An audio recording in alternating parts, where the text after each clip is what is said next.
নমস্কাৰ টাইমেটৰ প্ৰতিগৰাকী দৰ্শকক মই ভাৰ্গৱ দ্বাৰা স্বাগতম জনাইছো আপোনালোকে চাই আছে টাইমেট আৰু এই মুহূৰ্তত জনাব বিচাৰিছো এটা গুৰুত্বপূৰ্ণ খবৰ কোভিড সন্দৰ্ভত প্ৰতিক্ৰিয়া প্ৰকাশ কৰিছে ৰাজ্যৰ মুখ্যমন্ত্ৰী ডক্টৰ হিমন্ত বিশ্ব শৰ্মাই কোভিডক লৈ নতুন নিয়ম বলবৎ কৰা নহয় ৰাজ্য চৰকাৰৰ তৰফৰ পৰা এই মুহূৰ্তত জনাইছো এই ব্ৰেকিং নিউজ টাইমেটৰ দৰ্শকসকলক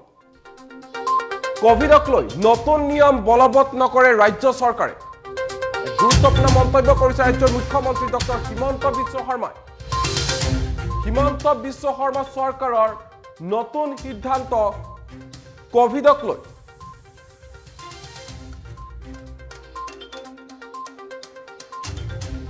ভ্যাকচিন নোলোৱা লোকৰ বাবে নতুন নিয়ম আনিব ৰাজ্য চৰকাৰে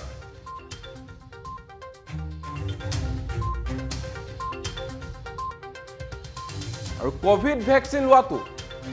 বাধ্যতামূলক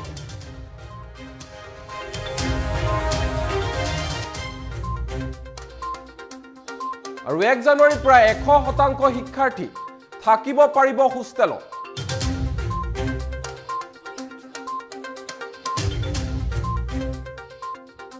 জনাইছো এই মুহূৰ্তত টাইমেটৰ দৰ্শকসকলক কোভিড সন্দৰ্ভত প্ৰতিক্ৰিয়া প্ৰকাশ কৰিছে ৰাজ্যৰ মুখ্যমন্ত্ৰী ডক্টৰ হিমন্ত বিশ্ব শৰ্মাই সংবাদ মাধ্যমৰ আগত হিমন্ত বিশ্ব শৰ্মাৰ মন্তব্য কোভিড সন্দৰ্ভত নতুন নিয়মৰ কোনো ধৰণৰ পৰিকল্পনা কৰা হোৱা নাই যিসকলে ভ্যাকচিন গ্ৰহণ কৰা নাই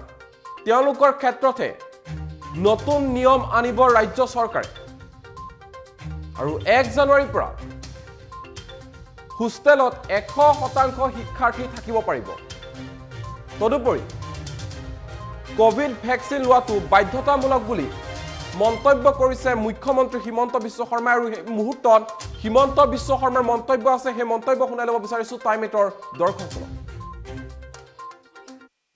কোভিডক লৈ বৰ্তমান আমাৰ বেলেগ এছঅপি নাই খালি অমনিক্ৰন ভেৰাইটিজৰ কাৰণে বা ভেৰিয়েণ্টৰ কাৰণে ভাৰত চৰকাৰৰ এছঅপিখন আমি ফলো কৰিম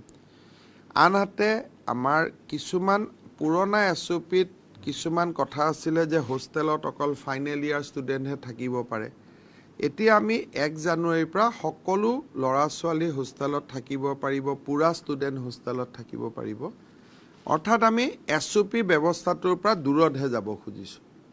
যদি অমনিক্ৰন আহে বা অসমত কেছ বাঢ়ে তেতিয়া আমি এছঅপিৰ কথা চিন্তা কৰিম এতিয়া কোভিড ৰিলেটেড এছঅপিৰ কথা আৰু আমি চিন্তা কৰা নাই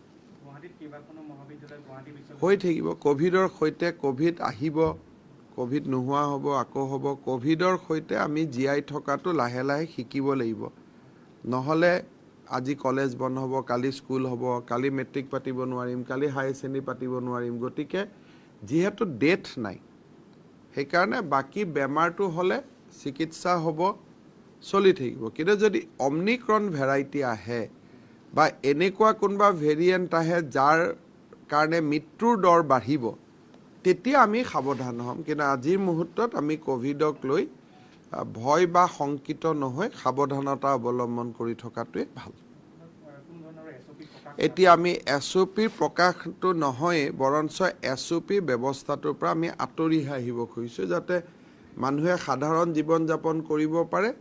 ভ্যাকচিনৰ নোলোৱা মানুহৰ ক্ষেত্ৰত কিছু সিদ্ধান্ত চৰকাৰে বলবৎ কৰিব কোভিডক লৈ বৰ্তমান আমাৰ বেলেগ এছঅপি নাই খালি অমনিক্ৰন ভেৰাইটিজৰ কাৰণে বা ভেৰিয়েণ্টৰ কাৰণে ভাৰত চৰকাৰৰ এছঅপিখন আমি ফলো কৰিম আনহাতে আমাৰ কিছুমান পুৰণা এছঅপিত কিছুমান কথা আছিলে যে হোষ্টেলত অকল ফাইনেল ইয়াৰ ষ্টুডেণ্টহে থাকিব পাৰে এতিয়া আমি 1 জানুৱাৰীৰ পৰা সকলো ল'ৰা ছোৱালী হোষ্টেলত থাকিব পাৰিব পুৰা ষ্টুডেণ্ট হোষ্টেলত থাকিব পাৰিব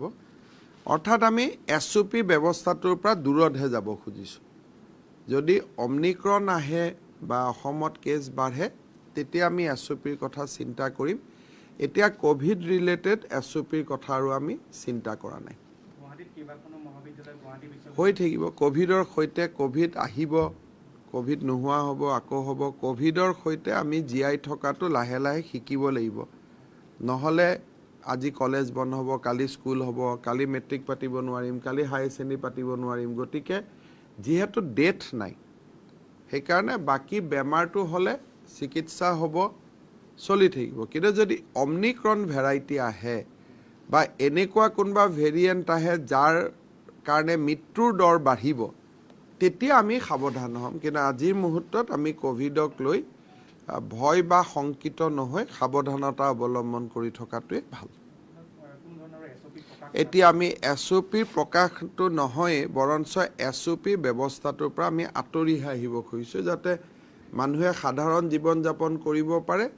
ভেকচিনৰ নোলোৱা মানুহৰ ক্ষেত্ৰত কিছু সিদ্ধান্ত চৰকাৰে বলবৎ কৰিব।